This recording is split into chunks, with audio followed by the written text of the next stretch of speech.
2026ல இன்ஜினியரிங்க்கு இன்னொரு அப்டேட் வந்திருக்கு. என்னன்னு பார்த்தீங்கன்னா, சப்ளிமெண்டரி கவுன்சிலிங்கான அப்ளிகேஷன் டேட் வந்து அனௌன்ஸ் பண்ணிட்டாங்க சார்.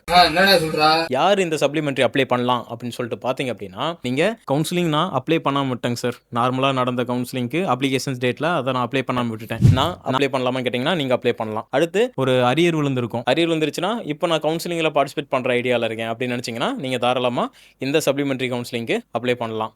அதுக்கப்புறம் ஓகே டேட் என்னைக்கு அப்படின்னு சொல்லி பார்த்தீங்கன்னா, ஆகஸ்ட் மாசம் 17ஆம் தேதி அப்ளிகேஷன் வந்து ஓப்பன் ஆகுது. எப்போ முடியுதுன்னு பார்த்தீங்கன்னா, ஆகஸ்ட் 31. இந்த டேட்டுக்குள்ள வந்து நீங்க அப்ளிகேஷன்ஸ் கண்டிப்பா போட்டுருக்கணும். அப்பதான் சப்ளிமெண்டரி கவுன்சிலிங் மறுபடியும் நீங்க பார்ட்டிசிபேட் பண்ண முடியும். இந்த சப்ளிமெண்டரிக்கான டேட் என்னைக்கு நடக்குது அப்படின்னு சொல்லி பார்த்தீங்கன்னா, செப்டம்பர் மந்த் 3ல இருந்து 7 வரைக்கும் நடக்க வாய்ப்பு இருக்கு அப்படிங்கறத இப்போ இந்த சப்ளிமெண்டரி கவுன்சிலிங்க்கு எந்த வெப்சைட்ல போயிட்டு அப்ளை பண்ணலாம்னு சொல்லி பார்த்தீங்கன்னா, www.tneonline.org அப்படிங்கிற வெப்சைட் டிஎன்ஏவோட அஃபிஷியல் போட்டு அதுல போயிட்டு அப்ளை பண்ணிருங்க. இந்த அப்டேட் உங்களோட ஸ்டூடெண்ட்ஸ், உங்களோட ஃப்ரெண்ட்ஸ் யாராவது கவுன்சிலிங்க்கு அப்ளை பண்ணாம இருக்காங்க, இன்ஜினியரிங் கவுன்சிலிங்ல பார்ட்டிசிபேட் பண்ணணும்னு சொல்லி நினைக்கிறாங்க அப்படின்னா, அவங்களுக்கு இந்த வீடியோவை ஷேர் பண்ணுவீங்க.